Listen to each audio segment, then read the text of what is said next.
Welcome to Empirical Peapod.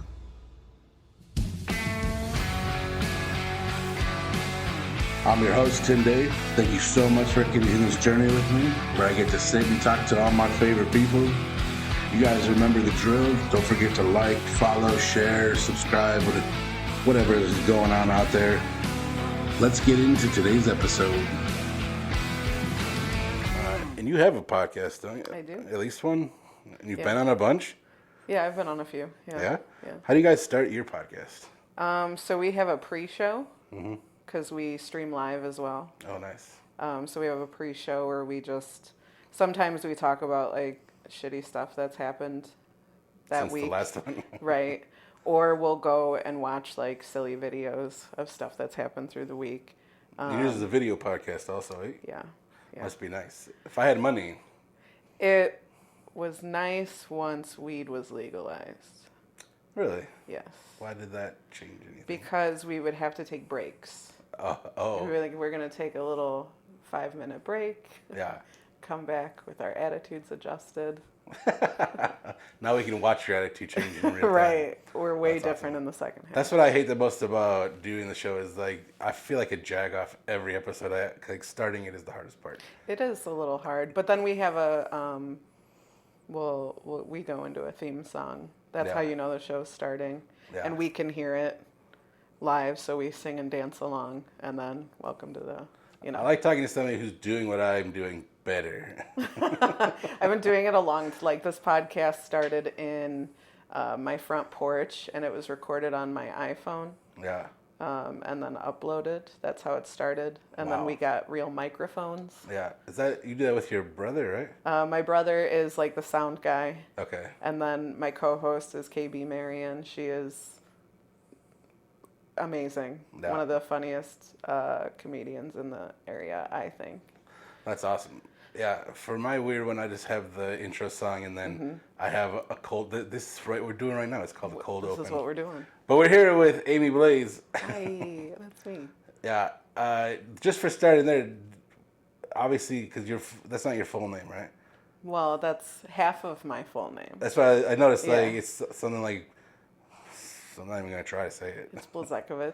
Okay, so We say Blazekovich because we think it's easier for Yeah. people to comprehend. I think it sounds cool. It's pretty phonetic, Yeah, but we've been called Blaze since, probably since ever. No, there was a different nickname. Really? Yeah, and I don't like it. Oh, remember before we Maybe got it, I was that's like, the is anything thing. you don't want to talk about? And you're like, That's no, we're maybe the good. thing. No, and then first- 10 seconds we found We it. got it. We found it right in the. I knew I'd zone right in in on the something. intro. I don't. Okay, I don't mind. I'm Okay. just saying. Your brother might get pissed. No, he won't get pissed. Well, here's the thing about it is all of them have always been Blaze. They never called me Blaze. Oh, really? Are you younger? I'm the youngest. Right. Okay. Yeah. So you're always the little sister. Well, I thought it was just it was a boy thing, I guess. Being a Blaze. You have to, yeah. In order to be a Blaze and for people to call you that cool nickname, you have to be a boy. No girls allowed. Did you ever grow into that, or did you just kind of take it eventually? Oh, I stole it once I started comedy for sure. Yeah. That's when my name changed on Facebook. Okay. I cut it in half. Smart. Yeah. Well, and mostly because it's a cool name, and nobody's going to be able to say my last name. Right. You didn't even want to attempt it. I Imagine still someone don't. calling me up When on I look stage. at it, it makes me angry. It makes fuck that last name. Yeah, so there are people that know it and say it because the rest of my family has it changed. Yeah. So people see it. Right. And then they're like, wait a minute. Is it dark in here? It's the right amount of bright. All right, good. Because I was like, should I turn the lights on? I kind of like the natural light, but I just realized. No, I think the vibes are immaculate. I didn't mean to make it this romantic, but, but this is what we're going with. You got a cuck in the corner. Yeah. Perfect. Perfect. Yeah. So where does your life start? Wow. Is that a trick question? Yeah, is it? You tell me, is it? What do you mean by that? Where are you from? I came from Joliet, Illinois. Gross. Correct. And then I was the fourth child. Do you consider that like the Florida of Illinois? It's definitely the sweaty taint of Chicago. Yeah. That's for sure. But now that I don't live there, I miss it a little bit. And part of it is actually really nice. Yeah. Part of it. Part of it. I'm right on the cusp. Awful. Yeah, of garbage. Yeah. Yeah. I literally like one road separates me and garbage. But yeah, that's where I was born, and I don't remember living there. Really? We moved. I was like 18 months or something when we moved to little Shanahan, Illinois. Yeah. Which nobody's heard of. Well, Shanahan has an awesome froth course. Oh. That's the only reason I've ever been there. Really? Yeah. Okay, that's fair. But yeah, that's like right on the outskirts. You haven't been further into Shanahan, have you? No. Yeah. That's like the edge of. That was enough. I feel like I got the idea. I've had enough of Shanahan. Yeah. It smells weird here. I can see that. It does. It smells like egg water and. Really? Oh yeah, Shanahan's pretty gross. I mean, I live out in DeKalb, and I feel like the water stinks. And you don't notice until you're away from it. No, yeah. And then when you go back, you're like, oh, it's still fart water. Oh, it's disgusting. Yeah. I go to my parents' house. I'm like, I can't believe I showered in this. Yeah, to get clean. And people were around me after that. That's crazy. Yeah. It's disgusting. But yeah, I grew up in that town, and then I moved back to Joliet because I just missed it so much. Wow, what an upgrade. What an upgrade. You said you're the fourth? The fourth child. You're the youngest? The youngest and the only girl. So you have 3 older brothers. 3 older brothers. What's the age gaps like? The gap between me and my oldest brother is 11 years. Okay. So, oops. I was definitely an oops child. My brother is 8 years older than me, and I have a younger sister, so he's 10 years older than her. Yeah. He's from technically a different marriage, was why, but I don't know if it's why, but that's how it happened. That's what happened. That's exactly why. Yeah, 100%. Yeah. Yeah, I was definitely an oops. Me and my the last of the boys are 5 years apart even. Yeah. Him and our middle brother are like almost Irish twins. They're very close in age. But once my mom had my oldest brother, they were like, "Oh, you're not having any more kids." And my mom's like, "Bet." So it was like my oldest brother, and then 5 years later, my middle brother, and then within a year or two, my next brother, and then 5 years later, me. Wow. Yeah. My dad got fixed as my mom was pregnant with me. She was like, "How dare you?" Yeah. Yeah. He got fixed at the same time as the dog. Yeah. I like that mnemonic device. Yeah. A way to remember. He loves that story. When I think about the dog's dick, I remember my dad. I remember. And I think about it often for some reason. No, my dad likes to say that my dog went and got fixed. It was like the same day as my dad, and it was during the winter, and the dog got out of the car and put his balls, or what was his balls, right in the snow. His ball area, at least. Yeah, that general area. And my dad was very jealous of that. I'll bet. I mean, that sounds nice. Yeah. It's so gross in here right now. I think it's pleasant. Well, yeah, no. I'd put my balls in the snow in here, probably. I'm not used to having long hair. So not only do I look like a jag-off, but I am also really hot all the time. It does suck. Yeah. Yeah. I hate this season for that reason. It's hard to reconcile because it's so beautiful out. And people are like, you gotta go enjoy the day. I'm like, I can see it. Yeah, I see it. I love looking at it. Yeah, it's beautiful. I don't need to go out I don't want to go in there. I much prefer spring and fall. I'm a fall girl. I'm the most comfortable in a hoodie. Yeah, same. I just feel safe. Yeah. I like a good long sleeve. Yeah. So you went back from Shanahan back to Joliet. I did. Is that when you moved on your own, or did your family move again? No, on my own. So you stayed there for your life, at least through high school? All of Shanahan, all through high school. And then I moved out when I was probably, I was like 26. I moved out a couple times. Well, I got kicked out a couple times. Yeah. Are you a bad kid? Yes. I don't know that I'm a bad kid, but my mom and we didn't get along. Sure. I was probably a lot like my mom. Right. That never works out. And my mom just raised 3 boys. She didn't know what the fuck to do with a girl. I say, growing up, obviously not when you're experiencing it, but looking back, are you like, what a weird experience. Because they would have brought these 3 boys up and probably not really thought much about it. Yeah. And they had a whole different thing, but tried to raise you the same. I definitely look at things a lot different as an adult, and I'm not even a parent, and I'm sure I'd look at it even more differently if I were a parent. Sure. But I do look back, and I'm like, damn, my poor mother. You know what I mean? But yeah, we definitely butted heads a lot, and did not get along.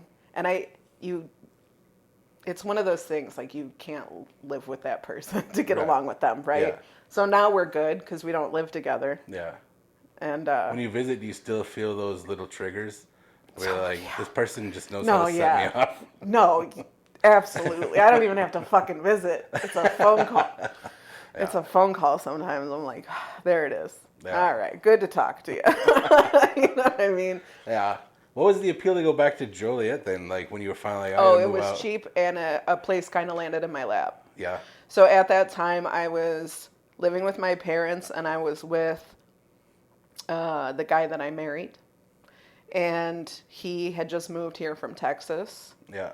And he was for a little bit lived with his aunt, and then he was kind of living with me. At the same time, my oldest brother was going through a divorce. Mm-hmm. So he had to move back home. And he kind of booted me from the basement. Oh, so he's from like, your own place? I mean, in my parents' house. Oh, okay, yeah, fair enough. And, he's like, I'm going through a divorce. Let me have my privacy. I'm like, I have a boyfriend. Didn't you end up getting divorced eventually? I actually, yeah. Like to one-up him? Yeah, to prove to assert my dominance. Yeah.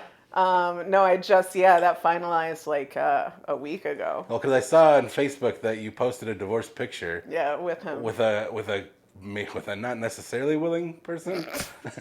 He's never willing. Yeah. That's what I told him. That was the whole joke. I was like, this is the last time I can force you to take a picture with me. You told him about it at least? Oh yeah, he knew. 'Cause I was like, did this bitch really? No. This was the most amicable. Like, we're buddies. He's my producer for my podcast. Oh, nice. So, okay. Yeah. I love it because it's not a secret when something's not working out. Right. Like, why are we doing this? Right. And I like you as a person. We just can't do this. That's exactly what it was. And I was like, I like you too much to not. I don't want to be on this path that I'm going to hate you because I'm on my way. Yeah. I'm like really starting to resent you a little bit, and I don't want that. Right. So it was a very mature decision. That's awesome. Yeah. I wish the whole world could be like that sometimes, but people's got these I'm sure a lot of things. Kids wish their parents could be like that, and I'm like, that's true. And it was easy. We had nothing to split up. We didn't have kids. We had pets to split up, so we just cut them in half. Yeah. How many pets did you have? God, 6, 5. How many? 6. Nice. I had to consult with my attorney. My goal is for people to be like, I think there's somebody else there, but never mention them. Never, yeah. But he's definitely there. Might be somebody there. Who is it? There was 6. It was, and we split them 3 and 3. Okay. But one of them we had to mutually take to go put down. That sucks. Yeah. But it's fine. Since we get along, I mean, I just had the kids like last week. They came and visited the other 2 cats. Do you guys share custody of the cats? No, not necessarily. It's not like we're like bringing the kids back and You forth. literally just said it that way. Okay, but that's what happened. So we had court that Thursday or whatever day it was. The divorce it almost didn't finalize, which was very frustrating. Really? Yeah. The judge, one of the judges on that floor was sick. Yeah. So my judge was taking over all those cases. Okay. And by taking over, I mean she was just being like, yeah, what do you need? Okay, go to that courtroom. She was just like sending them other places. Right.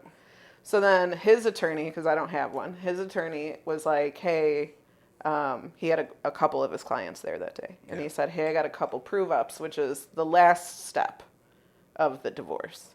And it's just like, you went over everything. Here's the agreement. You prove that, this is your car, blah, blah, blah, all that shit. So the attorney says, we're not doing any prove-ups today. And she goes, I'm not doing any prove-ups today. And I am front row of this courtroom. And I just I was so dramatic about it. Like threw my hands back and just like folded in half. And she saw it. Shout out to that judge who was like, let's get this done. I'm like, thank you. My tantrum worked. I can't believe that you didn't have an attorney, but your ex did.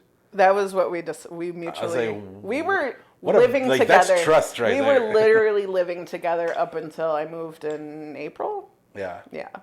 So, I mean, and we were separated for years and years and years. Years and years? Years and years. I know anybody who listens to the show knows that I go way off track. Let's bring it back to 26. Okay. So that's when you move out. Were you already dating at that time? I was dating him, yeah. So I was you'd dating already- him long distance for a little bit. Long distance. Texas and Illinois. Jesus Christ. He lives in, how'd you meet him? The internet, That's still a thing. dating yeah. apps. He That lied works. on the dating app. That He you- tricked me. Was not in Texas. He was in Texas. Okay. He was in my range on the dating app. Oh, yeah, that's stupid. Yeah. I feel like those, I don't know if you still It's use them, but I feel like they're misleading. I so do not. stupid now I that it's hate all them. over the place. They're awful Yeah. and worthless. Yeah, I hate them. It's awful for self-esteem. Yeah. Not a good time. Especially if you look like this. Like, it just Same. doesn't. I feel like we could be twins. Maybe we're Irish twins. What, so how did that, was he like, I gotta get out of Texas. I want to come into your life now. Yeah, so we started talking in like December, and then we met up in Arkansas. We both just drove 8 hours. Yeah, it seems weird. Dangerous. Doesn't it seem like this instead of this?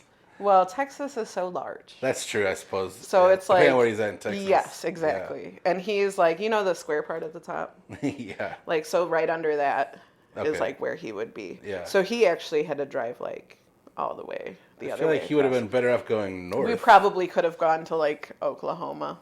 Yeah, well, nobody wants to be in Oklahoma. Exactly. Well, who wants to be in Arkansas? That was weird. Fair enough. Racist But we went to people, like, probably. yeah, it was pretty rough. It was pretty rough.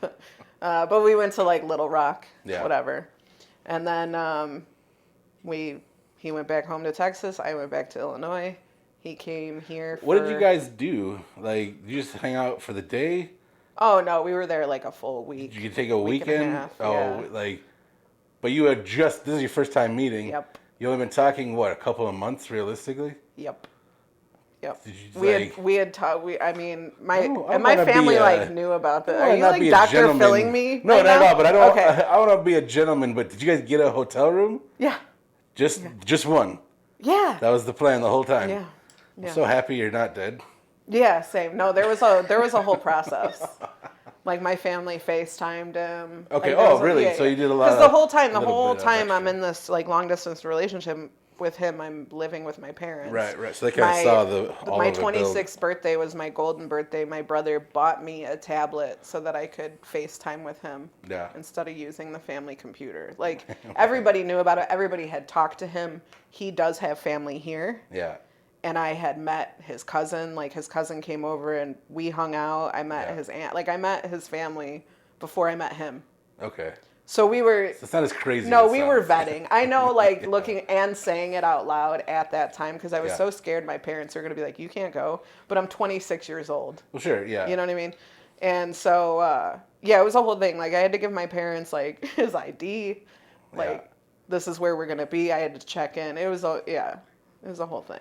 Do you eventually you're gonna get into comedy and do stand up? Do you use anything like that in any bits? Just About because that? the story is absurd. Crazy. Not really. Okay. I talk about him a little bit. Now Yeah. that we're not together, I've been talking shit about him. And I do it in front of him. He's Well, seen yeah. it. Yeah. Well, he understands it's a And joke, well, right? like the thing is the joke I tell him about him is so painfully untrue. Right. But people are like, that might be true. Yeah. It's got to be an exaggeration in there somewhere. Right. But now I have to write new bits. Yeah. Now he doesn't live in my basement. You know. It's killing your career. Yeah, it's killing my career right now. So after then, you guys start dating. He moves up here. How long did it take him to move up here? He moved. His intention was to move up here anyway. Okay. Oh, so that was already happened. That was already happening. Probably why he was looking. Correct. He probably came across you faster than he Correct. was hoping. Correct. Yeah. But yeah, so the Arkansas trip, and then we went back home, And then he came up here for his cousin's wedding in April. So I wasn't going like long periods of time without seeing him, FaceTiming him every day, whatever. Yeah. And then he moved here in July. So it went from April to, it was the end of June, the beginning of July. I took a Greyhound down there. All the way to Texas? Yeah, his family was like, this bitch loves you, because that sucks. It was 2 days. It sucks taking the bus to another part of town. 2 fucking days. And then because I had a lot of bus transfers, right? I'm going Illinois to Missouri. Like, not for nothing, it's got to be kind of fun other than like the annoyance. Well, you meet a lot of fucking people, but I'm... Yeah. Are you chatty, or are you kind of like standoffish? I can make friends with whatever you feel like that day. Yeah. And I can't sleep on any sort of transportation, so it was 2 days of me not really sleeping. And we were picking up some crazy characters. I'll bet. We picked up a chick who just got out of prison. We had to listen to her for a while. We were like, get her. Oh, man, that's not even the end of her. So I got stuck in Texas. Yeah. So something ended up, we got delayed somewhere along the route. And I got stuck in, like, Amarillo, Texas, which was, like, a good 2-3 hours away from where I needed to be. Yeah. And Sterling is his name, is going to come just pick me up at this train station. I've missed the bus. There's not going to be another one. Or at this bus station. And that prisoner got off the bus with me. Oh. And she needed a ride somewhere. Oh, boy. And I'm waiting there for 3 fucking hours. Yeah. You know what I mean? So I'm like, yeah. Once he gets there, I'm like, let me go talk to him. You stay here. And we were putting the stuff in the car. I'm like, I need you to get into the car. You just fucking drive. Yeah. Fucked right off, eh? Yeah. I wasn't, no. What was she in prison for? I don't know. She was there a while, though. Wait, you talked to her for 3 hours? No, I didn't want to know. Nope. She freaked me the fuck out. I can't believe that doesn't keep you I up now. I wasn't trying to converse with her like that. The vibes were not good. Yeah. Yeah. I'm usually a pretty good judge of character, and I wish people listening to this show would be like, why don't you drop a comment, crazy lady? Tell us what you went to jail for, because I need to know. Oh, it was wild. It was a wild That's time. An insane story. Like so that you just came down there and then he moved up. You guys just came together. Basically helped him finish packing. He had a couple, like, going away dinners and stuff for friends and family. Yeah. And then we moved up. He's been up here since anyway, right? Yeah. He's gonna have a life up here either way. Yeah, he's been here since 2013. So you guys dated for a long time. How long did you date before you were married? Oh, we got married in 2016. So you dated for like 3 years? Mm-hmm. I don't know if that's a long time or not. It's a reasonable amount of time. Yeah. I've seen shorter. Yeah. Shorter. And we had a decently long engagement. Yeah? Yeah. So we probably got engaged a year in and then got married 2 years later. What I'd be curious too is knowing that you guys got along so well and still had an amicable divorce and are still like really close. Yeah. Why doesn't the marriage work out? I think once the pressure of him trying to make me happy was off his shoulders. Something as simple as a label does create a hierarchy and pressure, it does. right? Yeah. I don't know. A lot of people have kind of asked that. There's probably not an answer realistically. I don't think there is. It just, you guys know because you were in didn't. it. Right. Yeah. It just didn't. I think, like, because I initiated it, I had asked for the separation. I had asked for him to spend more time with me. He works a lot. He's got a type of job that he's, like, out all night if there's an outage, you know. Right. And there was a lot of that, which for me is, like, you know, insecurities play into that. That's one of those things too where, like, I don't need your attention when we're friends. Right. It's awesome. Right. But if we're a couple, yes. Why aren't you here? he is in the very good habit of, like, if I'm unhappy because I want to spend time, because I haven't seen him, it was like, well, here's some money to go do something. Sure. And then I was like, that's not really my jam. I've never been But like that's a learned reaction that he's picked up along the way. Absolutely. Yeah, because most people I could trace it back to exactly where it came from. Can you? Yeah. Oh yeah. Should we? No. Aww. Not his. No.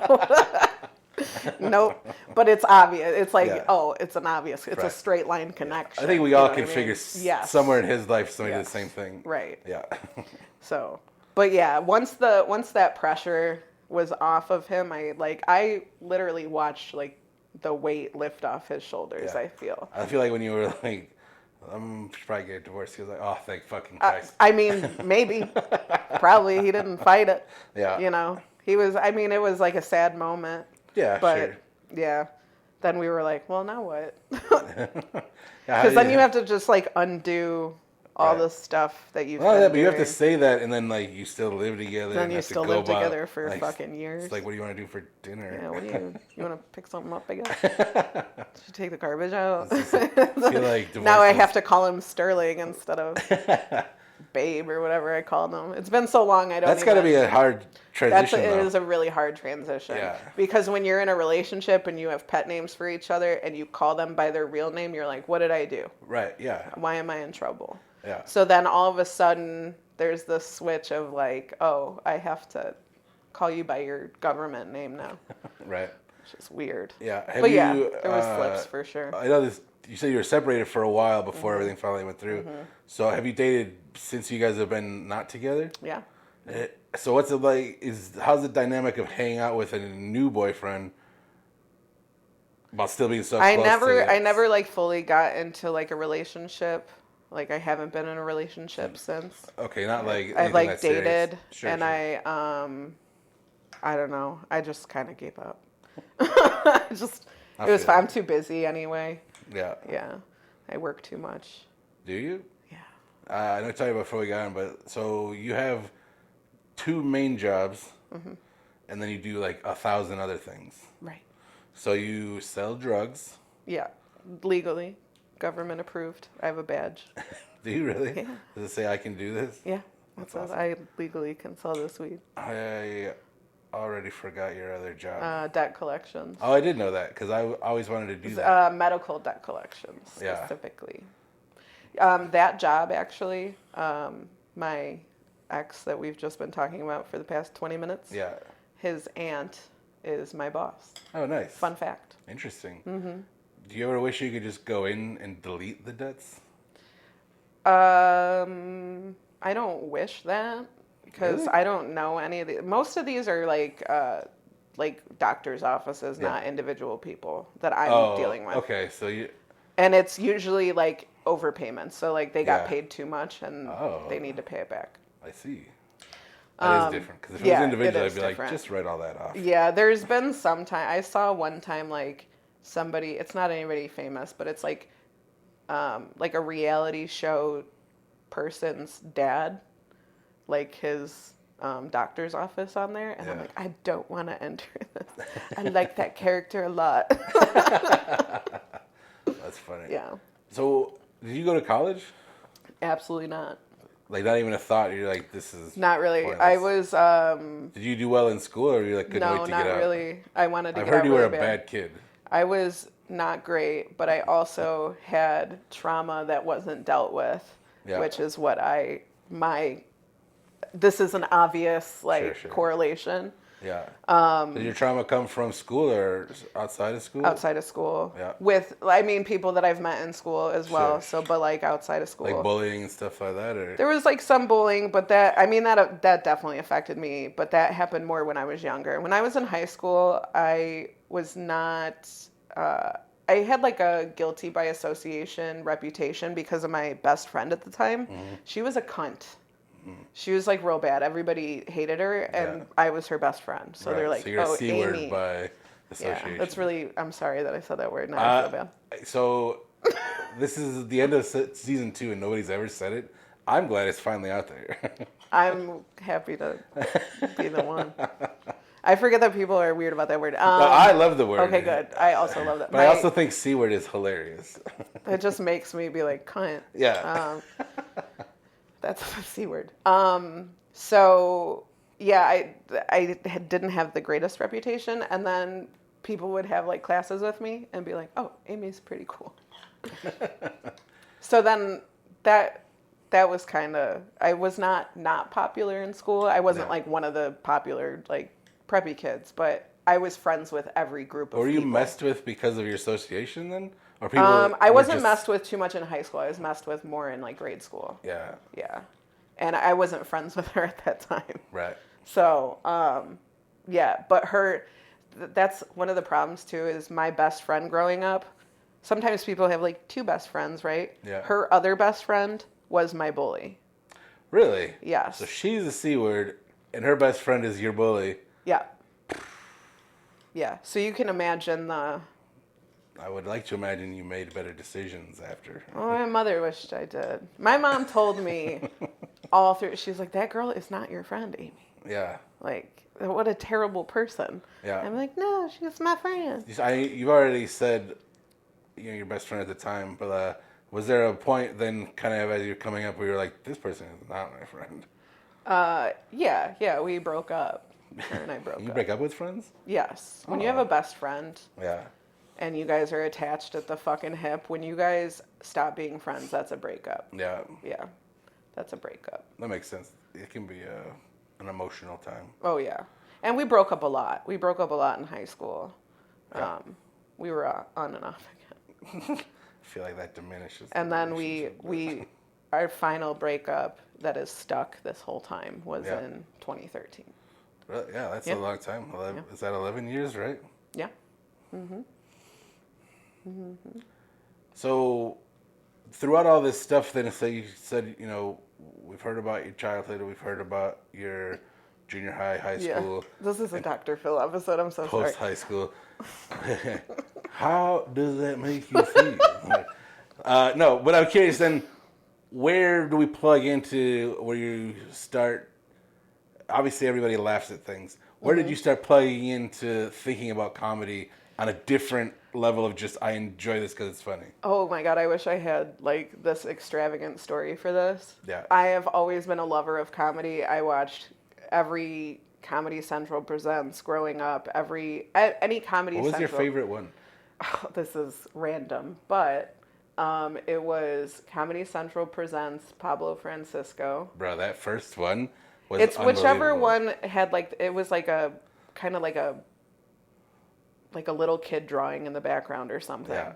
Is that? I think that's I used to the quote Presents. that. I used Yeah. to like tell jokes from that to my friends. They used to be like, Aimee, do the joke. And I'm like, what a hack. Like looking back, I'm like, what a hack. I stole that guy's Don't you joke. kind of feel like that's how everybody starts, though, is mimicking what you've heard, right? Probably, yeah. And then you hope to find your own voice at some point. Yes, but I never thought that was a possibility. Really? I didn't think you could be. Because that was a long... I don't know, how old are you? I am 37. Okay, so we're close enough in age, because I'm like, that was a long time ago. Yeah. Because I feel like those were in the late 90s. Yeah. Early 2000s. And they were so funny. They were. And that Pablo Francisco one is so... It always made me bummed, because I feel like he never... It took him so long to ever do new material. Mm-hmm. He kept recycling this material. I mean, it was such good material. Like, who the fuck am I? But It was. Well, even back then, I was like, that's the funniest shit I've ever heard. Yeah. I still remember the joke that stuck with me that, like, I would recite. Yeah. I don't remember it word. I remember the premise of right, it. yeah. But, yeah, I used to perform that to they're like, do it again, Aimee. Like, it was like... But that was my thing, and that was something that I as a kid, when I would get bullied, like that was my defense mechanism anyway, was to just be funny. Yeah. It's such a good... Because if you make them laugh, they kind of stop making fun of you. Right, yeah. Well, it's such a good way to diffuse any situation. Right. Because I was the same way. Like, I grew up in a very abusive home. Mm-hmm. It was very extremely traumatic, so it was so easy to just be funny or lighthearted or do something absurd. Like, and it just kind of pulls the room completely. Mm-hmm. And then you realize you have that power if you do it correctly. Right. And you're like, okay, this could be useful. Mm-hmm. Did you ever have that moment too where you're like, okay, people are responding to me when I'm acting out other stuff? Probably much later in life where you're like, what could I write bits? Once you started learning how comedy works and stuff like that. I wrote something in a notebook. I was not to like fast forward through life, but at some point I was a caregiver. I was taking care of old people, and I had to like occasionally write up like a care plan for like the next caregiver that was coming in, right? Yeah. And one day I had nothing to do. Everything was done. My clients were napping. Like I had nothing to do, but I had to look busy because there was cameras in this house. Right. So I was writing a care plan. But the thing I wrote was just absolutely fucking absurd. Right. And silly and goofy and all this shit. And I just like put it away in my notebook and then went about my business. And what happened with comedy, which, by the way, the timing of this is impeccable because my 10-year comedy anniversary is Monday. Is that true? Yes. That's exciting. Yes. So my brother had worked in a warehouse, and some kid in this warehouse was like, "Oh, I'm a comedian." And Tim's like, "What do you mean by that? Like, what exactly?" Yeah. And he's like, "Oh, no, I go to this open mic down the street, blah, blah, blah." And my brother's like, "I kind of want to check that out." So my brother's like, "You should go." So I'm like, "All right, I'll go with." My brother went up, and he did really well, and he was a lot better than a lot of the guys that were up there. And I'm watching this, and I'm watching some of the guys up there because it's all men. It's all open mic too, so This like, is all open you're mic. gonna get some people that are natural, but you're gonna get really, really rough. Really, a really lot bad. of dickheads who are like, any asshole can do this. Yep. And then they get up there and you're like, oh. But that was me. I looked at this, and I'm like, Yeah. I'm funnier than all these dudes. Right. And I didn't really know how this shit worked, so I thought the guy that was hosting was like always the host. Right. So I left that open mic that night and told my brother, I'm like, I want to do this, I think. And he's like, I think you should, and I think you'd be good at it. And so he's writing his next set, Yeah. and I'm like, I'm going to write something. At this time, you guys just writing it's like a 5. 5 minutes. It's like 5, right? And I was very strict on myself. I mean, I was practicing in a mirror, timing myself, trying to get exactly 5 minutes, even though that doesn't matter. Right.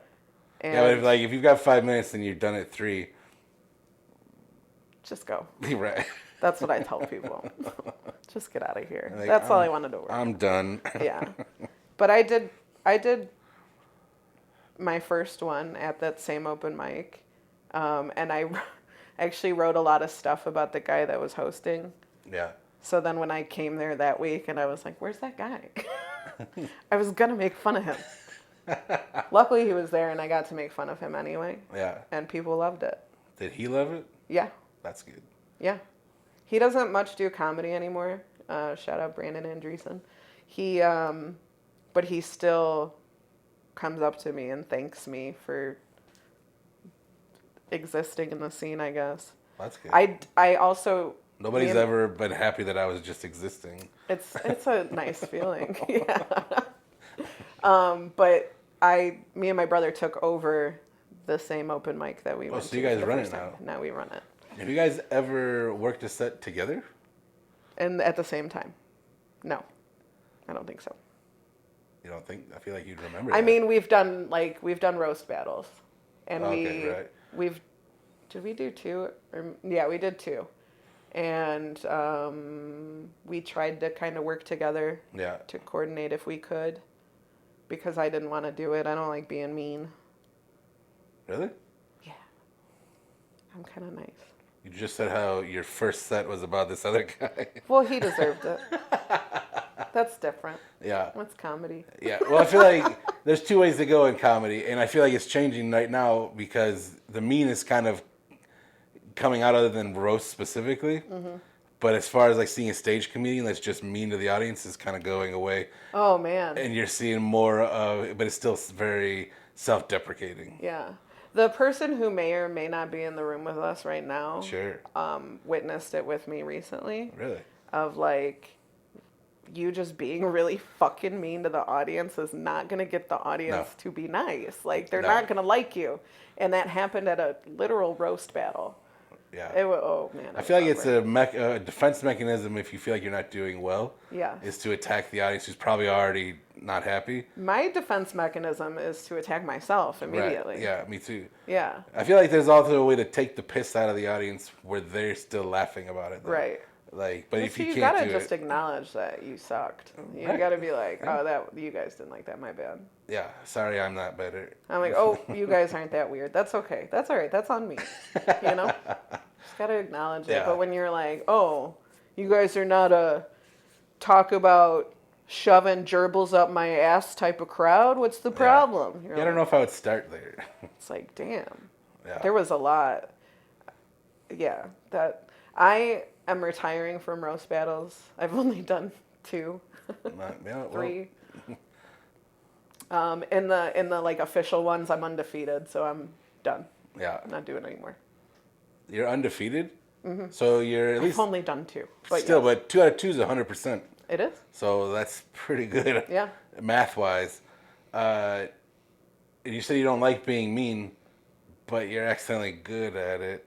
So the first roast battle was against my brother because people were like, oh, obviously we want to see these siblings go at it. If there are 2 siblings in comedy, people Sure. will try to pit them against each other. Sure. That sounds a like a roast main battle. event, though. You got to build to that. They didn't make it the main event either. They blew it Which all was out of nothing. surprising. That's stupid. It was close to the main event, but not the Yeah. main event. And that one, I got all the votes. All of them? All of them. It was part of you like, I want to win, but I don't want to destroy my brother. That exactly. You were the first person to like pick that up as soon as I put it down. Yeah. Because people were like, "Great job." I'm like, "No, I felt like shit. Yeah. It was like the worst win I've ever had. Yeah. Like that hurt so bad." I'm sure he was Because still like, happy for you, too, but like... I'm sure he was, still. but he was still. I was like, I'm so bummed for him. Yeah. And it's not like it's like I just wanted being meaner. Right. It's That not would make nice. me not want to do it anymore. Yeah. The only reason, so then that was a while ago, maybe like a year or so ago.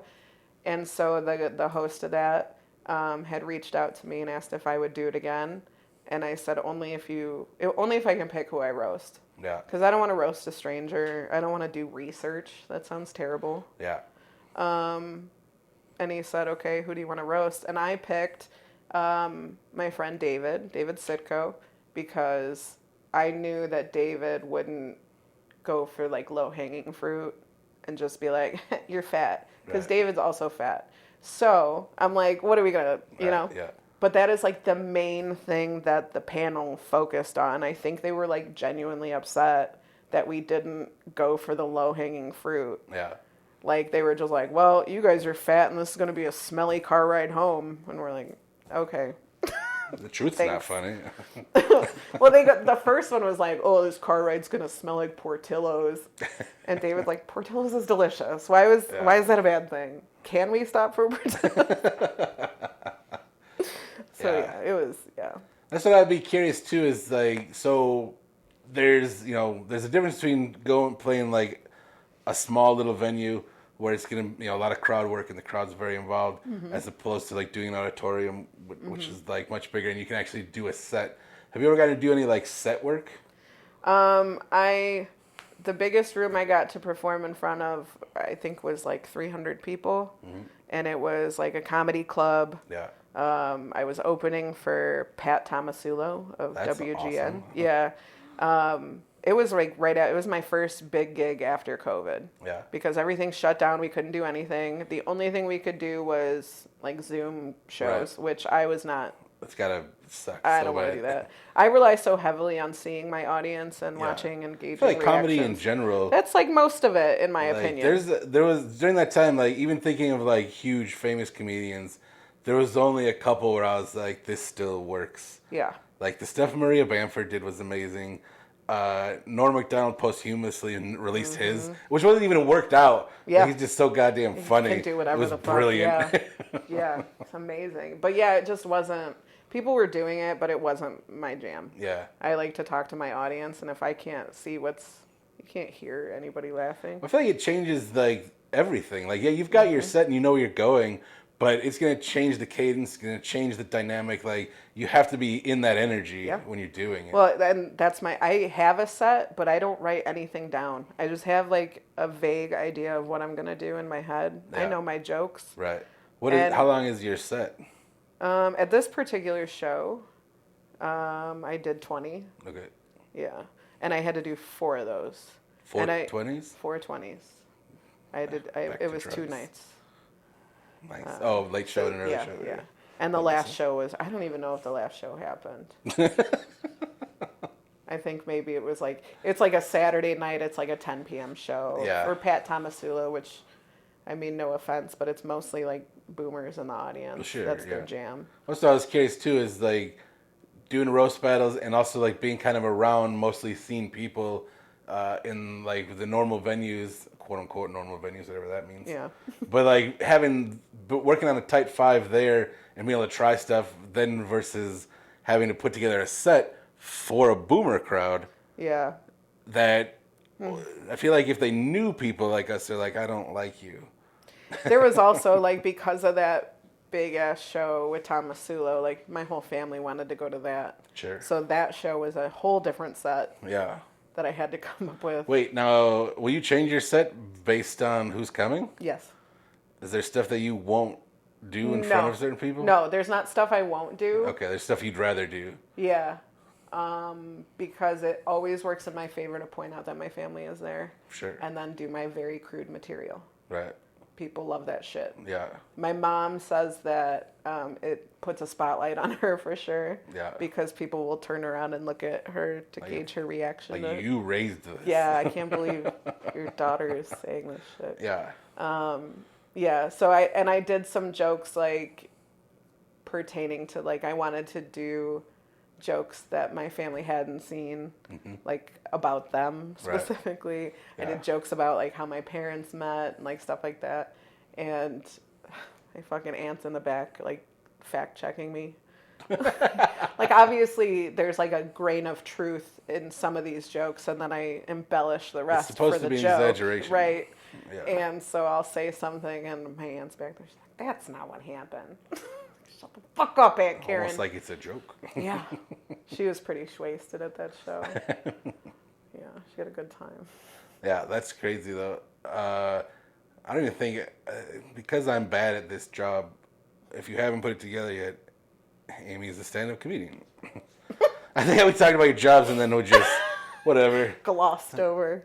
Every episode I'm usually like, I'm going to do the interview, you guys piece it together on your time. Yeah. They'll figure it out. Yeah, I don't think they thought I was telling jokes at my debt collections job. I don't know. Or like I changed my name for my debt collections. Every job I've ever had, it's always somebody that's hilarious. That's true. Yeah. They're probably a comedian. Well, I feel like everybody thinks they can do the comedian job. That's true. Like, it's got to be exhausting. There's 2 things I think that are exhausting. 1, every dickhead thinks he can do what you do better. Yes. 2, anytime you identify yourself as a comedian, tell me a joke. Yeah. That's not how it works. Yeah, I'm like, I don't really, like, tell jokes like that. Like, do you want me to write you a bit right now? Do you have 3 minutes for a quick story? Right. Like, buy a joke book if that's what you want. Yeah, if that's what you want. Yeah. Or, like... Google it.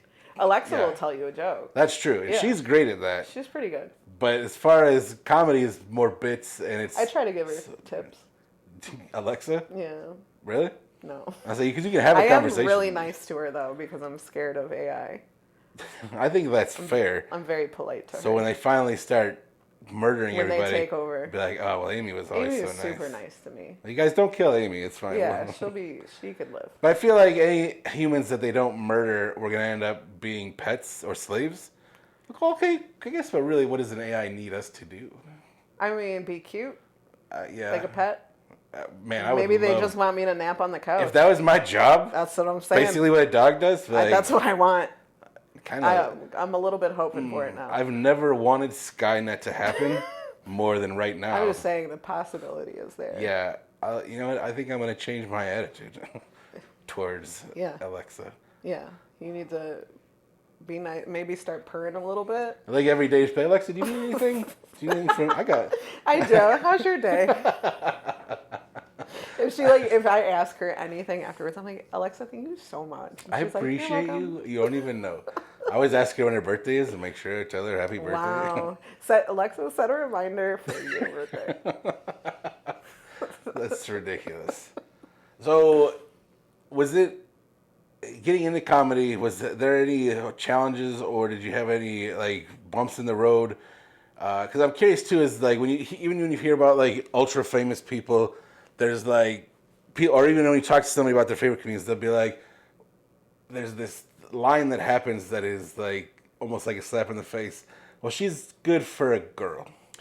Like, she's funny for a girl. I got really lucky in when I started because there was a lot of really, really supportive people in the scene. That's what Joe DeGand being one of them. From the outside, I feel like it's shifting, but I'm curious if it's shifting faster, like, at a lower level, because we're the kind of people that are coming up now. I don't know what's going on. If maybe I think like a little bit of it is I was very naive and I was meeting a lot of new people at once. Yeah. Because like comedy, there's so many people in just the Chicago suburb scene. Right. And this isn't even necessarily a hot scene, but it's like still, but there's it is a lot of people. a severely underrated scene. Right, yeah. Severely underrated. There's so many good comedians here, and Chicago kind of shits on us a little bit. But we have really good comedians. When you say Chicago shits on you a little bit? Chicago comedians specifically. Oh, like people that are legit in the city. Yeah, I mean, I'm not trying to start beef. But no. But there's a lot of like us versus them like activity when I came in, I was like, let's all work together. Right. Like the show that I started working on, we were producing an equal amount of Chicago comics, suburbs comics, men, women, straight, gay, like an even number across the board. What you'd want, diversity. Which is what you want. You want to mirror the community. Now it's gotten a little different, and I'm seeing a lot of... It's harder for me now, 10 years in, than it was for me when I started. Really? Yeah, absolutely. I think that's another thing that people overlook is if you've heard of a comedian, they've been doing it at least 10 years. Yeah. Like it takes so long to break They through. heard of me a lot when I started. Yeah. Now I don't think... It's harder now. There's a lot more new comedians. There's always a new freshman class. Sure. We haven't had a new freshman class in maybe 2 years, I feel. But there was a class that came up right after COVID. Mm-hmm. And it's really neat watching them grow and improve because they came in bad. Right. Like real bad. And then they're progressively getting better. When my freshman class came in, there was a lot of us that were really good. Yeah. And we didn't know anything about the scene whatsoever. So I was writing like a new 5 minutes every time I did an open mic. Right.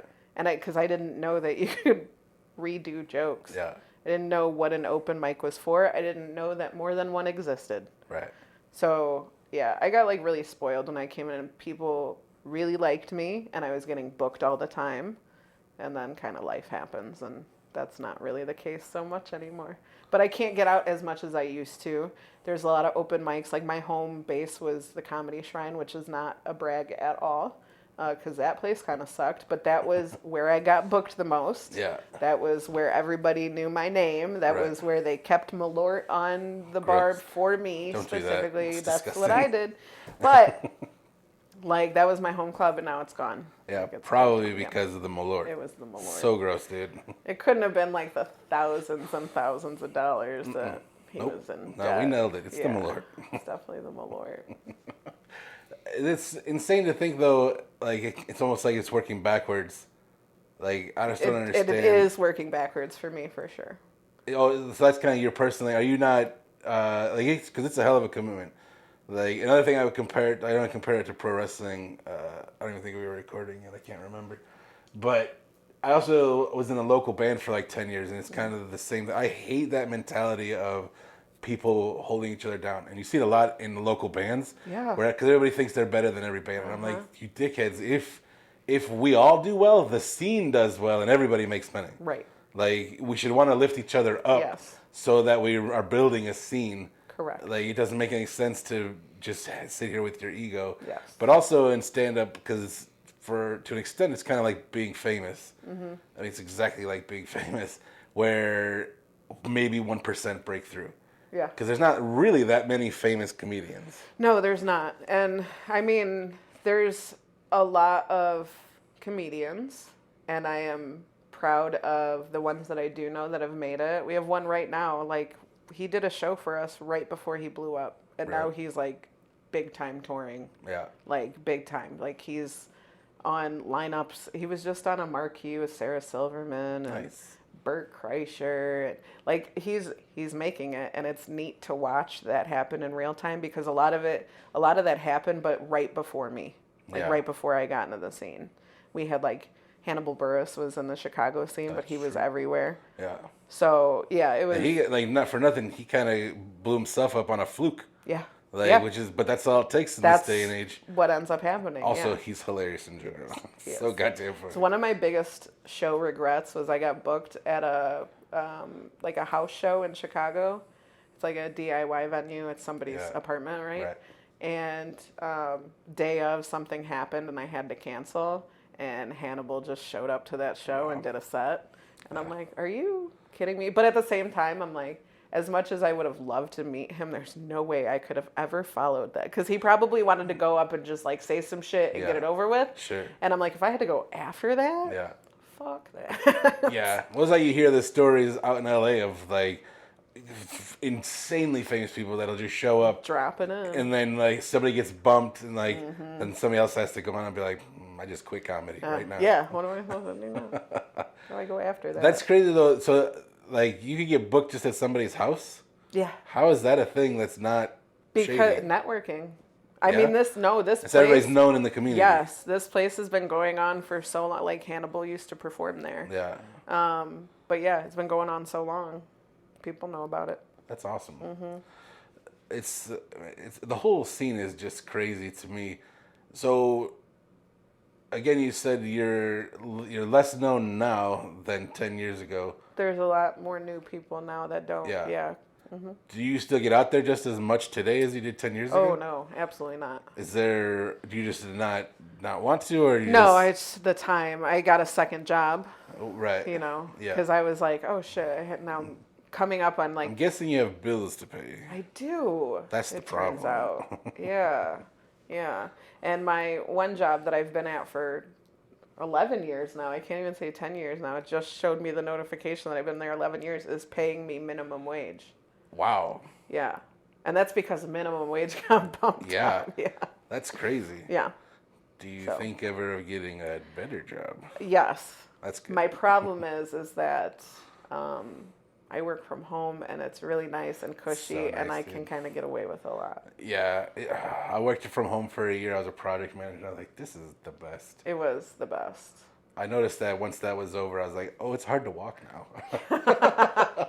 I actually passed my office on my way here. Really? Yeah. Where is your office? Naperville. Oh, yeah. But yeah, we went home after COVID and stuff, and then went back for a little bit, and then they were like, "Oh, this kind of sucks." So we all went back home. Never been back. That's awesome. Yeah. You know what we didn't cover either is you live in Morris now? No, I live in Coal City. Oh, that's even worse. Jesus Christ. How did you end up in Coal City then? Last we checked, you were back in Joliet. I was at back in the Joliet. small age of 26. At the And small age we've of 26, breezed over everything we else. did. We glossed over an apartment fell in a house fell That's in my right, lap yeah. because a guy who wanted to try comedy Yeah. that worked with my brother was trying to rent out a place, and I was like, I need a place. Yeah. Me and my mom were really at each other's throats. My boyfriend was living there, and it was just perfect timing. And I said, I want it. So we moved to Joliet. We were there for a few years, and the landlord, who's this comedian's dad, old man, wanted to sell the house, get rid of it. And he's like, do you want to buy it? And I'm like, no. I've lived here for like 3 years. I know what it looks like. And like, it's a piece of shit. Yeah. At the same time, my brother, my middle brother, who lived in the same neighborhood, was going to move out of his house to go move into my parents' house and kind of take over the bills Yeah. and have his family in Shanahan so his kids could go to Shanahan schools instead of Joliet. Yeah. Solid choice. Yeah, half step, still a step. So he's like, do you want to live in this house and rent it from me? And I said, okay. So then I was doing that. That is where inevitably my marriage ended. But we weren't really in a position to move out of there. Yeah. So we just coexisted for years. And then my brother had been kind of teasing us with the idea of selling that house. But he had been telling us that for years. Right. So we hadn't really taken it seriously until he was like, there was a sign in my front yard. Right. So I was like, well, we got to find a place. So I was like, I'm going to be a big girl and go buy a house and do all this stuff. So I did all the stuff I was supposed to do and was looking for a house. I actually bought a house, was supposed to close on 4/20, and my inspection was really, really bad. Where was that house at? In a little itty bitty town just past Coal City called Godley. Yep. What's down? There's Coal City, Diamond. Is Godly the next one?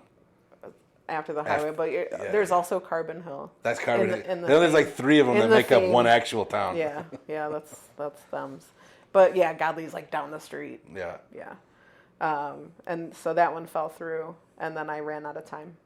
I had to be out of the Joliet house by a certain time, and then a house popped up in Coal City for rent, and I'm like, I'm gonna go look at it and apply for it, and I got it. So. Do you live there alone then? Yeah. That's probably pretty with cats.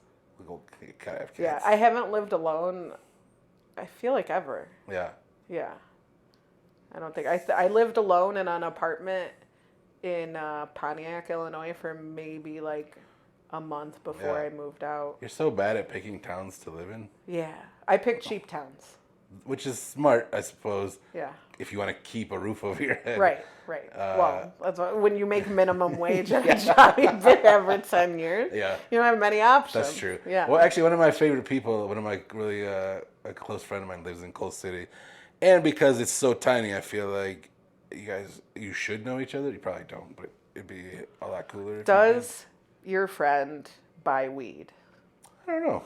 That's a good question. Because everybody in Coal City usually comes to my dispensary in the neighboring town. Is the dispensary down there? In Morris. Oh, the dispensary's in Morris. Mm-hmm. Is Morris that close to it? Pretty close, yeah. I didn't realize It takes me 17 minutes to get to work. That's not bad, yeah. Yeah. I used to run leads down there like 20 years ago, and it felt so far away. It does feel far. Like I would be in Manuka, and then I would go out to Coal City, and I'm like, I hate this. There's Dairy Queen there, though. There is. And I love ice cream. Yeah. I don't know if you could tell. Some people may assume I love ice cream. Oh, but you don't. But I don't. Well, ice cream doesn't love me that much. I Lactose kind of intolerant? love it. Well, I must be. Do you like cake? What? Do you like cake? I thought you said kink, and I was like, what are the correlations here? Yep, that's simple. All right, moving on. Cake, meh. I'm like a fat kid with weird tastes. Yeah. Like, I'm not like big on sweets.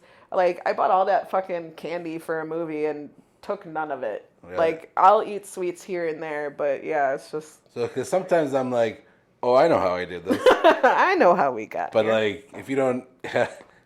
No, yeah, sometimes I get attention, real annoyed. I'm like, how did this happen? like, I like vegetables. Yeah. I order salads from places. Yeah. Like my pizza. Yeah, it's like a pizza salad, but it's different. All right. What else? Like, is there goals? Like, do you want to get out more? Would you like to get back on it as you can? Yeah, I want to get back on it. I miss it. Comedy is just so strange because it gives me so much anxiety. Everything comedy related, like going to a show, like my anxiety is so fucking bad. Like I get so nervous and so stressed, and then when I get out there and I get my first laugh or like, I'm fine. Have you ever bombed real bad? Yeah, of course. Like, I feel like you have to, right, to get better. My worst bomb was in front of everybody I love, and it was a show I was opening for Jake the Snake Roberts. My God, I would retire after that. It was. I love Jake Roberts. There's maybe 2 shows in my whole comedy career, which now saying this out loud this is a really good track record. But there's 2 shows that I literally left the venue and cried outside. Yeah. And that was one of them. With Jake Roberts? Yes. That's and a shame. It was a shame. And I felt bad for him because it was the venue's problem. It was the venue's fault the show sucked so bad. Really? Yes. It was at the Forge in Joliet, which is already a shit venue. I actually remember that. Yeah, but I remember him being advertised there. I'm like, did you go to that? No. Okay, so I'm outside. I go to the show, and mind you, I'm missing our anniversary show for the show I produce. Yeah. Because it's on the same night. So I'm missing that. Right. It's me and my brother are both on the show. He's hosting. I'm doing like a 10-minute spot. Are you opening directly? For Jake? No, it's like, okay. it's my brother doing some time up top, Sure, and sure. then it's a couple. They do comedy together. Ooh. And then it's me, and then it's this dude who sticks his nose in all venues business. He got to open up. He was like right before Jake. Okay. But my whole family comes to this, and I'm outside at the venue waiting for like the rest of my family to show up or something, and all these like young, like scantily dressed women are walking by, and I was like, damn, I didn't know that he had a following like that. Like, I didn't know that That's the young Jake women. Roberts, bro. I know, but like they didn't look like wrestling girls. Sure. Like, you know what I mean? So I'm like, what the fuck is going on?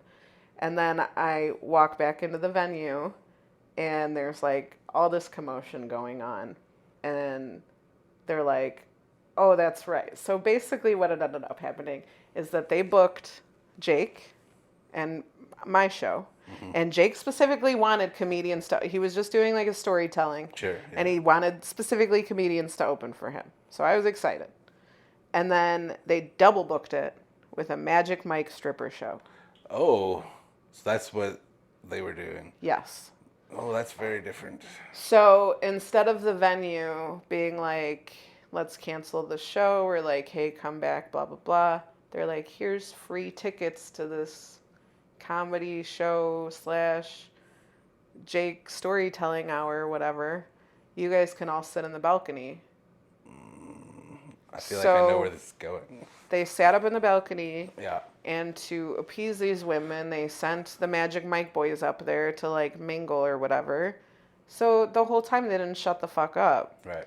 And that venue is built in a way that, like, if you're on stage and the people up there are talking, it sounds like the people down here are talking. Well, the acoustics are shooting right to the stage. Awful. Yeah. And I can't hear anything. Everybody on the floor is trying to pay attention, but like, oh, it was the worst show ever. Yeah. And it was so embarrassing. And like, not just like my parents, like my cousins came out, like everybody fucking came out. Well, at that point, it's a prestigious show. Yeah. You know, whatever level. I mean, Jake Roberts is insane. I would go nuts to meet Jake Roberts. Yeah. But he made sure to, because I stayed outside, I think, for most of the rest of the night, very upset. Yeah. Like, and embarrassed, you know? And Jake was like, can you find all the comedians and make sure they come take a picture with me? So I do have a picture with him. That's awesome. Yeah. Totally worth it. Yeah. And then we had to like track the venue down to get paid. It was a whole thing. Is that pretty common?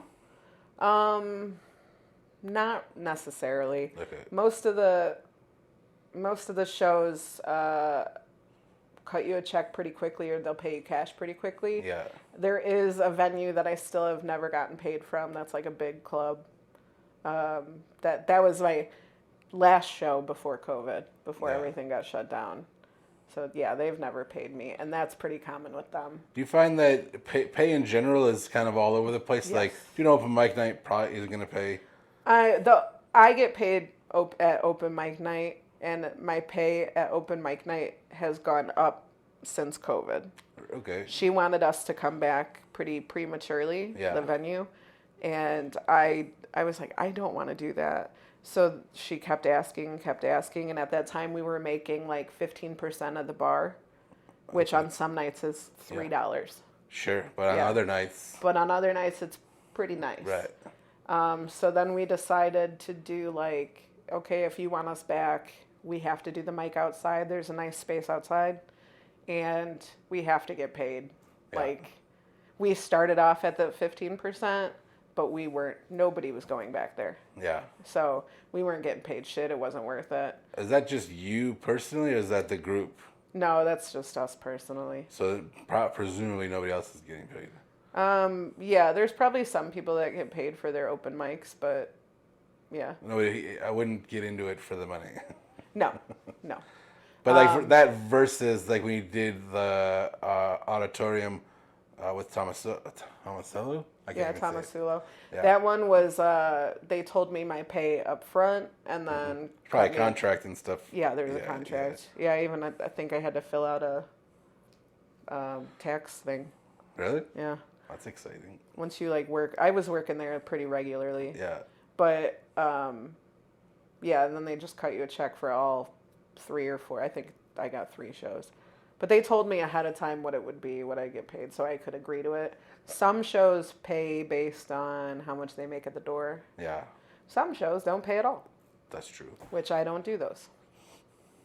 It's got to be like something like, if it's a fundraiser, sure. Sure, yeah. But like, if you're like, oh, I'll pay you in exposure, no. Yeah, that's I'm not bullshit, doing that. yeah. I'm not wasting my gas money for that. Even like in drinks, like I don't want to drink. No, I don't want to drink. I just want to Yeah. get money. Yeah, I just want to get paid. Please. Yeah, that makes sense too. I'm still caught up on the Jake Roberts thing. Yeah. Just because I love him so much. But also so I can understand why it was a shit show, but like not for nothing, it was kind of out of your hands. That was out of my I don't hands. feel like you bombed. I didn't. So I'd be Well, curious. I mean, I did in turn because of what was going on. Sure. It did definitely throw me off. Yeah. But have you ever Definitely had a show frustrated where me. like just the bits are just broken, Not or hitting. they're not worked out correctly? Obviously, you don't know until you're there putting them out. Yeah. Because I feel like doing it in a mirror or even like to somebody else is not the No, same it's as not the putting it same. out on the stage. And also, when you're writing a joke, you are also overthinking that joke, and you Yeah. don't know if that joke's funny. And Well, that's so, what my next question is going to be like, kind of as a anxious person and somebody that I'm talking about myself also is like anxious and can be very self-deprecating. When is it done? Like the writing process is never done, right? No. It's always like this could be better, this should be better. Oh, yeah. Where do you stop and be like, I've performed it now, so Yeah, I think at your discretion, it's like if the joke. I have jokes that didn't age well at all. Yeah. 10 years is a long time. well, comedy moves fast. And it does move really fast. fast. And I'm not like much of a topical person. Yeah. But I am like a person that keeps up with like, I don't want to say anything that's going to hurt anybody or offend anybody.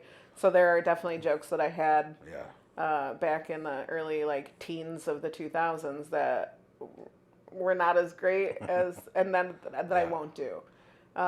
But there are also like bits and pieces of those jokes that I can take and work with. Yeah, you know an what update. I mean? That's why I'm always amazed at like I love Louis Black. Louis Black has a whole chunk of his career about George Bush, and I'm like, in 4 years this is gonna be relevant. Irrelevant. Like Yeah. I love you to death, Yeah. but like now what? Yeah. I mean, luckily he came back I and just started keeps writing comedy. amazing stuff. I started comedy under Obama. Yeah. My jokes were way different. Even Right. though I wasn't like a topical comedian, like I would still make little, like Obama was my drug dealer, my free birth control, like it was like shit like that. It was just. I can't believe the country's doing great. Damn Sucks. it. I hate when that happens. And then like, I remember the open mic. My open mic was happening while the Trump and Hillary election was going on. Right. And the TVs were on, and it was like, how do you go tell jokes while you're watching this happen? Yeah, you know the what I world mean? ending. Yeah. So, that was a different time, and there was a lot of optimistic comedians that were like, this is going to be great for us. And I'm like, not when you're not a topical comedian. Yeah. And there's, I mean, any room you perform in, there's going to be people who agree with you, and there's going to be people that fucking don't. And I think that's why topical is dangerous, because it's 50-50. Like, it's just like a lot of music. Like I listen to mostly punk rock, and it's the same thing. Like you don't know what people are thinking. Right. Because they're not pulling a political component out of it until you put one in. And now you've just alienated half your audience. Yep. Which is crazy. Oh, yeah, I watch it. I mean, this open mic's been running for 10 years. We've been running it for 7 or 8. Yeah.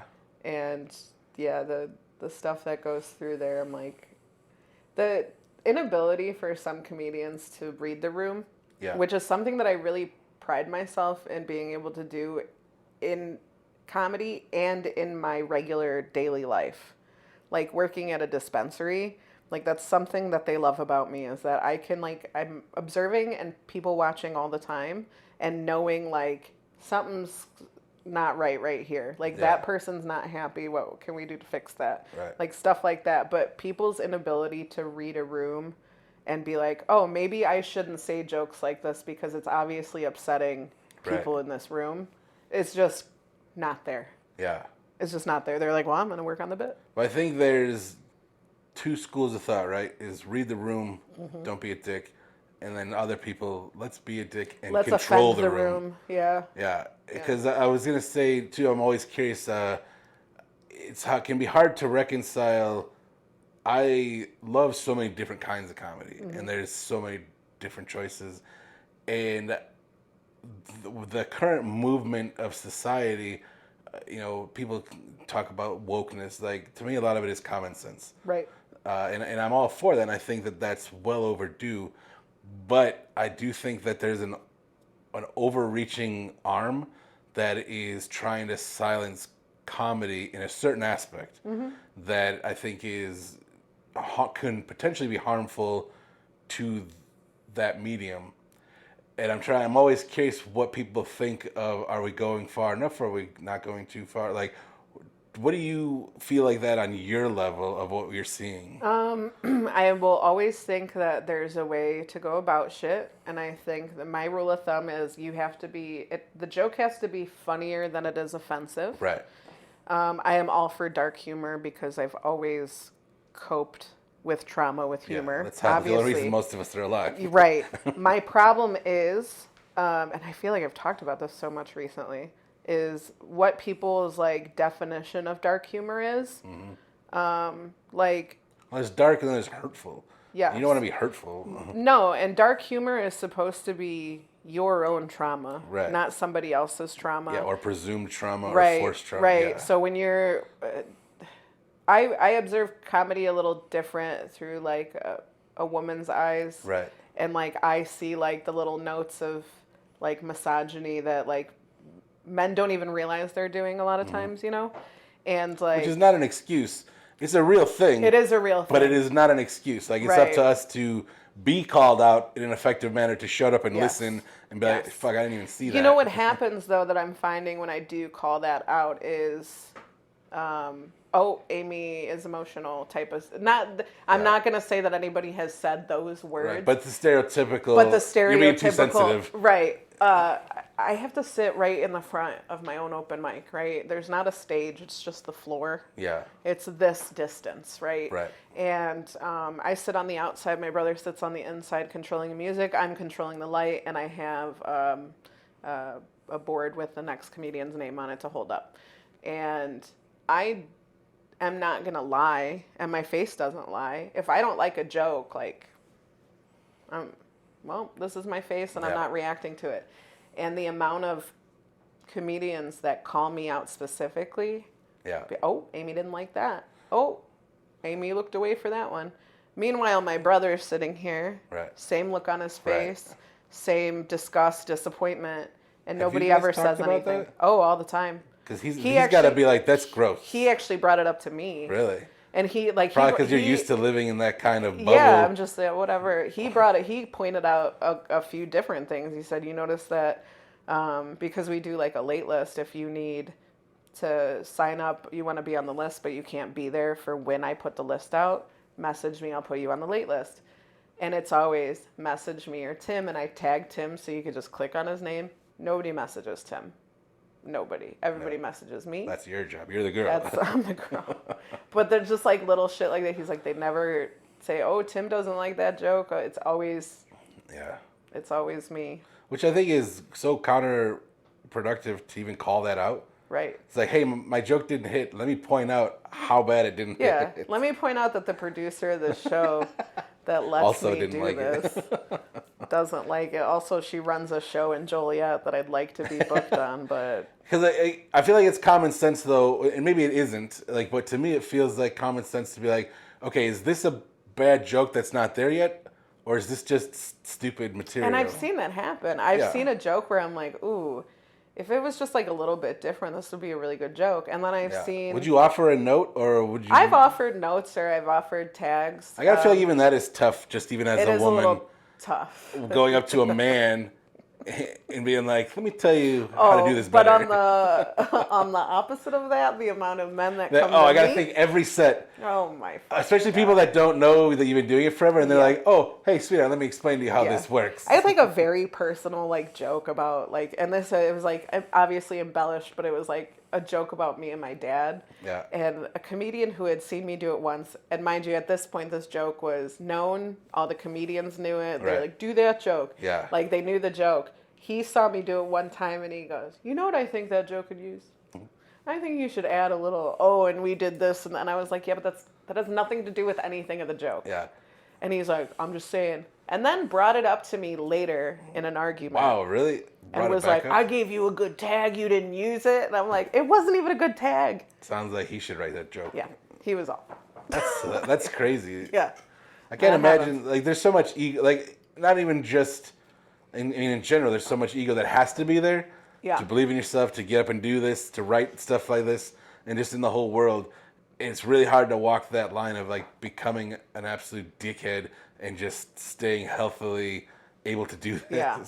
Like when I started, I got really spoiled with the people that were in the scene. Like I it remember sounds amazing. one of those, like the second time I did a set, I remember there was like a smoke break in the middle of the open mic, and we went out, and apparently some of the comedians didn't see me go out there. Yeah. But I overheard them talking about me. Oh. And it was like the nicest, like most. What's that girl's name? Is it Aimee? She's so funny. And I'm just like.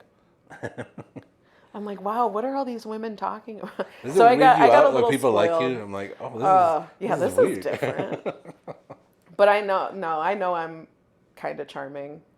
I get along with most people. I can make friends with pretty much anybody. Yeah. I'm good at customer service, unfortunately, you know? I think that's what my secret is too, is like I've done customer service. I've did retail for years. Yeah, like, it helps. I know how to talk to people if I have to, even if they're awful. Mm-hmm. Like, not for nothing. This is our first conversation. Yeah, look at us. And I feel like look at us. I feel like we've known each other for a long time. Yeah. It's not. I mean, I just made it awkward, but it wasn't up until this point. It wasn't until 4 seconds ago. Now I feel weird. Yeah. Let's stare at each other awkwardly. That goes over really well on the audio. Yeah, right. They can hear it. They can hear the tension. Right. They're like, oh, they are really weird. Do you think that you would ever leave this area? Because, like, realistically, if you want to do this, right, you want to head either direction. Yeah. Any direction, because no, not really, not for comedy. I don't want to do comedy in New York necessarily. Right. I definitely don't want to do comedy in LA. Really? Yeah. Is there There's a new move. The new move has been, and this is not my move, I'm not saying, but it is a new move to go to Texas. That's funny that you say that, because I remember a few years ago that it's becoming, they're trying to make it a hot spot, and it's really catching. It is. Yeah. With Joe Rogan. Right, when he moved his shit there. Yeah. And he's like, I'm going to make this happen. Everybody's going down to do Kill Tony. Which is such a good show. It's fun. Actually, that roast battle I was talking about. Yeah. One of the people on the panel that was like really just, hey, fatty, fat, was on Kill Tony. Really? And is named one of the worst Kill Tony performances. Yeah. So when she's giving me criticism, I wanted to be like, oh, you should have said that on Kill Tony. but I didn't. I'd be curious too, just a quick aside, with a show like Kill Tony, that's a show built around everything we were just talking about. Don't do. But it still works here. One, because, you know, I think it works for Tony. Like, I don't think it would work for everybody. No, definitely not. And I will say that this audience at this roast battle that I just did was just really not about the roast. Like, the whole panel went up and did like 5 minutes apiece. Crowd didn't really like them. Right. And then the roasts went up, and they liked us pretty well. Yeah. Like, they definitely liked me. But like, if Dave got too mean, they turned on him immediately as if this wasn't a roast battle. Yeah. Like as if you don't know why we're here. You know what I mean? Yeah. But yeah, it's definitely a different time. Yeah. And it's like, yeah, be mean to each other, but like don't go too far. Right. Like Dave brought up my ex, and the whole crowd, who does not know anything about me, turned on him immediately. Yeah. Like they booed him. Really? Yeah. Wow. And I played into that immediately. I was like, why wouldn't you? yeah, I'm trying to win. I've heard you're undefeated. I did win that one. I would have got the whole panel's vote if there was a woman in the audience who chanted my name. Yeah. Aimee, Aimee. And then the judge goes, all right, because you did that, I'm picking Dave.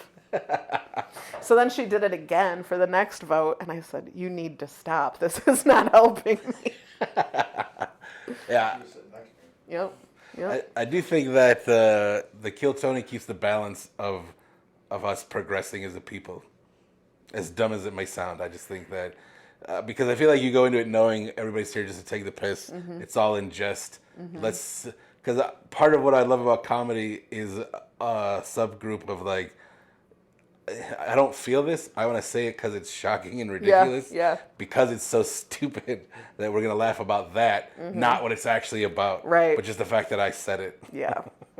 I think, it's definitely. I've a lot of friends that went on Kill Tony, and I've seen most of them do poorly. Yeah. I've seen a few of them do really, gotta really be well. hard. It's a minute is nothing. That's and true. I've seen multiple people go so unprepared. Right. But I also think on the flip side that I think you could do really well on Kill Tony and not be a good comedian. True. Because I think it's definitely a whole different beast. It is. It is a way different thing. Yeah. One of the comedians in our scene, he was the freshman class after COVID, and he was bad. Yeah. Like just real bad. Just his heart was there, and I was like, good for you, because if I bombed that many times, I would not be doing comedy. Right. You know what I mean? I would have it wouldn't have happened. So I gave him credit for that, and now he is doing really well. Like he's gotten progressive. Now, granted, I don't agree with a lot of the material he does. I think I'm like, dude, you could word that in a way different way and not be a complete piece of shit about it. Right. But he did his minute on Kill Tony, and he kind of fucking crushed. It was his post-interview that he kind of looked like an asshole, that they made fun of him the most. Right. But they're like, your set was good. Yeah. They just dragged him for his interview. Yeah. I think it's tough because like you don't know who somebody is until they open their mouth outside of the set. And you're like, oh, this is who you are? Oh, yikes, shit. That's unfortunate. Yeah, there's a lot of that. So you think you'd end up in Texas maybe? Or no. You plan to stay in Chicago? No, see, here is my thing. I feel like Chicago's a resurgence. It used to be a hot place. Yeah, I don't think Chicago's too bad for the comedy scene. I think there's a lot of opportunities anyway. Like, I mean, so many people have come from Second City. Oh, yeah. You know, so... and I don't really want to make it as a comedian. I love comedy. I would much rather write, though. I would much rather, like, make a lot of money, but be able to leave my house without anybody knowing who the fuck I am. Do you write? I do. In what capacity? What do you mean by that? I mean, I write comedy, like... I mean, you write your own bits. Absolutely. And stuff like that. I would love to write for... Somebody, a show, a sitcom, but, Yeah. Like, we talked earlier, you have your own podcast. Mm-hmm. What's it called? The Happy Corner Podcast. Happy Corner Podcast. What is it about? Stuff. Me and KB, both comedians, also my brother. We've got a couple different, like, silly segments, but we're pretty topical. The show has changed so much through the years. Yeah. We had seasons where there was nothing but segments. Do you do it in seasons? Yeah. How many We kind of episodes? just reset. I think maybe in January we just reset. I can't remember when. This has been going on for a while. Yeah, a long time. So how many episodes are in like a season? The way we do it now, we used to record every week, then it was every other week, and then now it's 3 weeks on, 1 week off. You said you usually do it live, like you have recorded bits, but you usually do it live? So the live bits are like the pre-show and the rest, and you can see what's going on. and then we release the episode. We do it on Sundays. We release the episode on Wednesday, where it's the pre-show's cut out, so it just starts from the theme song on, and it's like a good hour and a half of, a lot of times it's what's going on that week. Right. A lot of show promo, stuff like that. We're both comedians. KB works way more than me and Tim do. Yeah. Does your brother kind of have a similar schedule that you're working now? Yeah, we run the same shows. Yeah. We've got the open mic. Are you guys a package deal when you get booked? No. Okay. No, there's been many shows that we've done without each other. Like people are like, hey, what's your brother doing too? So yes, sometimes other people are like, I didn't know if it would be weird if we booked you together. Yeah. At this point, it's not weird because we like to carpool. Right. And then it's nice. I gotta think at this point you guys have your own voices. Yeah. Like it's not like a competition by any means. It's really neat. Me and my brother are very similar. Like, people didn't know if we were married or if we were brother and sister, and a lot of people think we're twins because we do look and sound alike. Doesn't your brother have a beard? Well, yeah. I shaved this morning, but I missed the beard. But we have very different comedy styles. Yeah. Like, my brother's bits are very, like, I could recite my brother's bits. Yeah. They're very, like, by the book scripted jokes of his. Yeah. Mine change almost so, every you don't time. even write like, a the set wording. list. Not really. Like, I'll just, I have it in my head. But that means you don't even have a way of you're putting them in order. No, man. No, because I know... God, I wish... Then you'd be like, what are weird You're making segues. me realize how fucking weird my brain works. Well, it works for you. It's awesome. It does work for me. I'm excited to hear how it works because I'm like, Jesus Well, here's Christ. what happened. Everybody's process is different, right? Yeah. And I had a show with a comedian that I, like, really, really love and respect, and it was, like, his last show here before he moved to New York. And we were getting ready for it at the bar beforehand, like, figuring shit out. And he's like, where's your set? And I was like, in here? And he's like, you're not even going to write anything down. And I'm like, I usually don't. And he was like, oh, that's kind of crazy. And it got in my head, like, obviously, I was like, oh, shit, is that crazy? And then I got paranoid that I was going to forget. And then that makes you forget. So then I wrote everything down and... Didn't use it. Well, I used it, and then I fucked up. I fumbled. Oh, really? Yeah. So I just can't. I just need to... let it work out in here. And sometimes it works and sometimes it doesn't. I think it depends on how bad my attention span is that day. Yeah. Because, like, I don't know if it ever happens to you. You could be, like, in the middle of a sentence and you forget what you're saying. Yeah. That's terrifying when you're a comedian. I'll bet. Yeah. Yeah. So if my attention span is, like, really fucked up that day and I'm just all over the place, I will forget what I'm doing. Yeah. But I have so many jokes that I can can just pivot default back and to nobody's something. gonna know. Yeah. Yeah, I do the same thing. Even like just as simple as recording the podcast is like where I'm just like, shit. Now what do I talk about? Because I could not bring myself to prep anything. Mm-hmm. To me, it's not that kind of show. The show is like lifting people up and having just a conversation. You always interview someone? So far. Yeah. Sometimes I'll do a solo episode. How do you? I can't imagine doing that. What? Doing a solo show. The first episode I ever did was a solo show, and it's something I'd like to incorporate. Like, I have one more slot left for this season, and I'm like, maybe I should do a solo show. And people have been asking me to, like, why doesn't anybody interview you? And I'm like, because who gives a shit about me? Oh, that would be fun, though. And then I was like, I think it'd be funny if I interviewed myself, like, on two separate mics. That would be fun. Like, and I'm like, I don't know. It's usually, like, I used to write blogs back in the day, so I kind of do the same idea, where I have a thought in my head and then just kind of pull it apart. And it's usually incredibly deep and personal and ridiculous. And I'll just kind of tangent on that for a while. I've only done the one because I'm like, it's pretty emotionally taxing. Yeah. It's easier to write it out. Oh, I bet. And then as you're talking to, you're like, this is getting off the rails. This is stupid. I know. That's what I'm like, what the fuck would I say if nobody else was there to supervise me? Right. And that's the thing is, like, nobody's here to reel me in. Yeah. And so I'm just going to keep going and see what happens. I luck out on my podcast because I have both KB and my brother to reel me in when I'm doing too much. Yeah. Yeah, but it is fun though. Like, and I enjoy that vulnerability. And like you said, this is like a Dr. Phil thing. That's not on purpose. I can't help but kind of like if I hear certain things, I'm like, oh, that's probably related to this, and that's probably this if we pull that thread. Let's dive into that. Yeah, tell me about that. But I think that it's pretty amazing. All of it. Yeah. So this is our first time getting to know each other, and it's been incredible for me. What else do you want to talk about? This economy. No, I don't. I don't want to talk about Yeah, solve politics for me real quick. Funny person. I don't know. This was fun. I haven't been asked comedy questions in a long time, and it made me feel important. I always think it's funny when I ask people like, "What else do you want to talk about?" Because usually, like after it's over and everything's put away, people are like, "Oh, we didn't talk about this, this, or this." I should have said this. And I'm like, I gave you the opportunity. I don't know what to tell you. I don't know. There's a lot happening at once. I feel like this is like a super brand new chapter. Yeah. My divorce ended. Do you feel like you're coming alive again? Like you didn't have a bad experience by any means.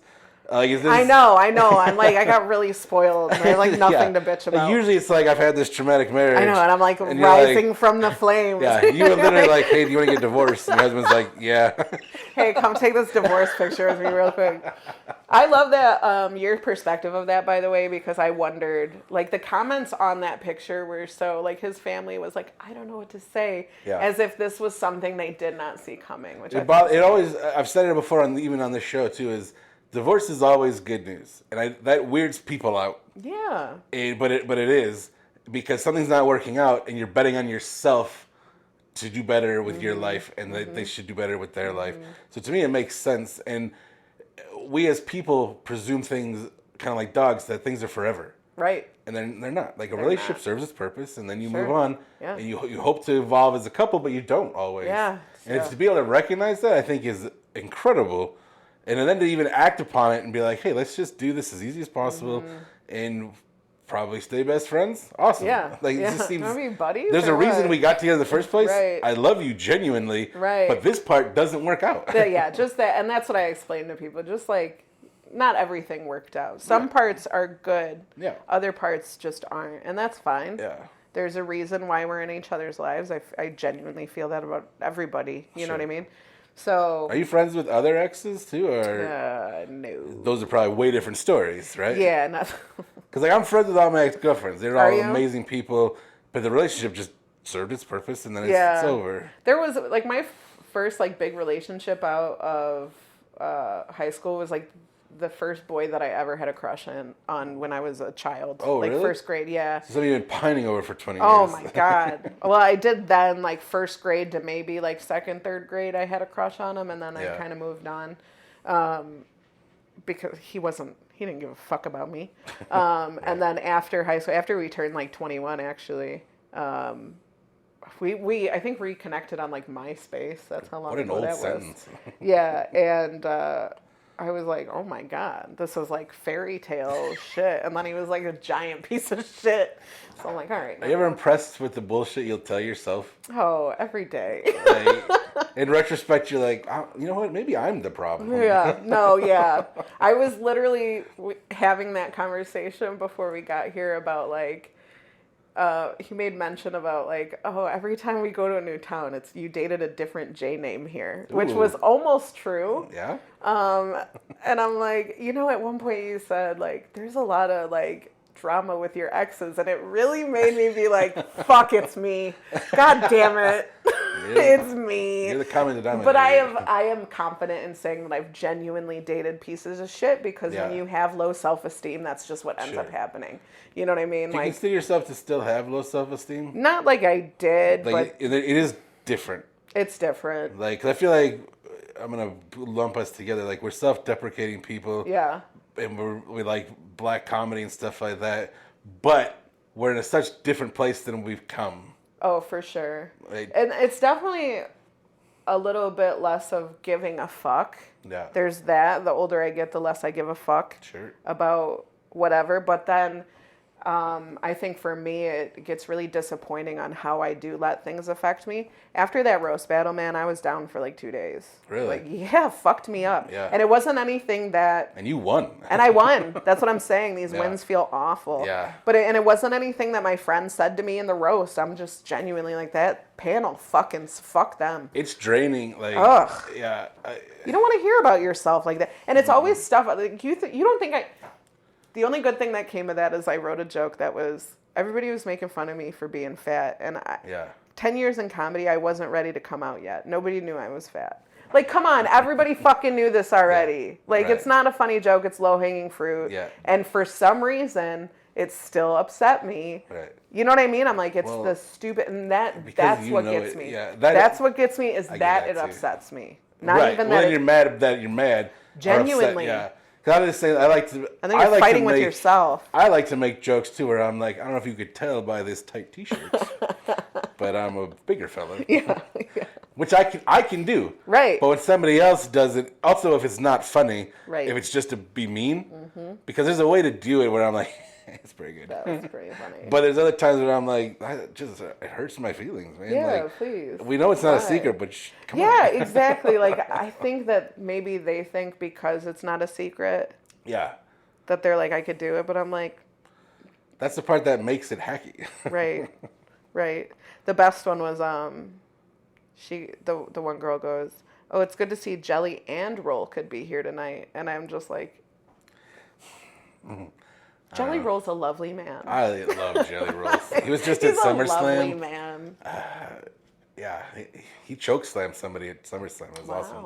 good for Pretty him. amazing. Good for Do you him. feel better prepared for? Are you not in a relationship presently? Are you? Do you feel better prepared? Like, do you have a better idea of what you're looking for? Oh yeah, what you want? I'm way pickier, but also just not looking. Like, Yeah. I also recognize how much of a pain in the ass I am Mm-hmm. and how hard I am to deal with. Sure. So yeah, I'm not like necessarily like eager Right. for any sort I'm always of. curious how people like stereotypically most comedians are broken in some way, right? Oh, for sure. Like, but I'm always curious how you can maintain a relationship because it takes a certain ego to do what you do, but it also takes a certain ego to be with somebody like that. Where like, okay, are you going to be able to handle what they're saying? These are all fallacies that are birthed from truth potentially. Right. Are you going to be able to handle that later? Because they're going to be laughing at your expense, but not at your expense. And it's a Right. real tough area to be in. Right. Can you handle that? Right. Like, I don't know. It's That's hard to crazy. be a sensitive comedian, Yeah. and I am one. I've always been. I think Yeah. that's like the what comes with me being the baby in my family, Yeah. and being spoiled rotten and babied for a good chunk of my life. Right. Is I'm so sensitive. Yeah. So, and not necessarily like some people can say shit to me, and I'm like, okay, who the fuck are you? Yeah. But other times I'm like, why would you say that to me? That's my saving grace from growing up in abusive houses. Like, I'm immune to words. Yeah, Like, I wish. Okay, but I think it's more so that I needed certain words from my mother. Sure, You yeah, know what I yeah. mean? And that, like, I constantly am chasing yeah. affirmations. Right. You're looking for people, what you yeah. didn't get. Yeah. So, like, if it's in that realm, it feels Yeah, different. that's why I have such a hard time figuring out like what even. That's my problem too. Is I don't know what my love language is. I'm like all of them, like because I don't know because I do Yeah. like there's bits of We've already like covered everything. one just in this conversation. Yeah. Quality time. Yes. Is huge for you. That is huge. Yes. So, All right. Sorry. that's all right. Nobody was in the room. If I can edit that, I can edit out because it's blatant. Yeah. I try to edit it at least as on as possible. Yeah. Just like I said, I like it to be as raw. Like I have a lot recorded like outside. Like I record at the lake, so there's like constantly stuff going on. nice. Or like my goal originally when I started, I was like, it's so hard to just get with your friends and talk anymore as we Right. get older and Yeah. everybody's got their families. Like I want to try to push the show into this pristine, clean thing. Like, no, fucking life happens. Like, Mm-hmm. Yeah. let's do it anyways, and let's just kind of see what happens. And Yeah. then, so that's what I do. I like it. Well, there's one episode where I was talking to my friend, and his neighbor pulls out an RC car, and just, it's the loudest fucking thing. He drove it for 45 fucking minutes. It's like it's in the audio where you cannot You can't get it out. do anything about That's it. You're just amazing. like, this is just. I love that. I think it's just funny. I love like that. I'm like I even put it in the description. I'm like, don't even listen to this episode. What the fuck? So ridiculous. We used to have, because like I said, my podcast has been going on for so many years. I, at one point, had a dog. I had to put my dog down a couple of years ago. And he would sit in the room with us. And at one point, we would put a mic next to him because he would heavily sigh so dramatically. And it was like at the perfect moments. Yeah. So it would be like, we'd be talking about anything and you'd just hear. I love when pets do that. Yeah. My sister's Yeah. cat used to do that Oh, too. love it. And I'm like, that's brilliant. If I just sound So clip, sorry. just Yeah. every punchline. And he'd make the best like facial expressions too, to the point where we finally got like a Hui cam for him, that like it would just show him sleeping, occasionally open an eye. That's awesome. I mean, realistically, we could probably wrap this up. I feel like we've covered everything. Yeah. Appreciate you so much. Thank you for coming and talking to a stranger. Yeah, thanks for having me. Yeah, I thought it was awesome. Yeah, I had a good time. I don't know what other people ever think, but I'm like, No, yeah, this was I like fun. my show. This was fun. I don't listen to it, but I like. I don't listen to my. But yeah, thank you so much. Yeah, thank you for having me.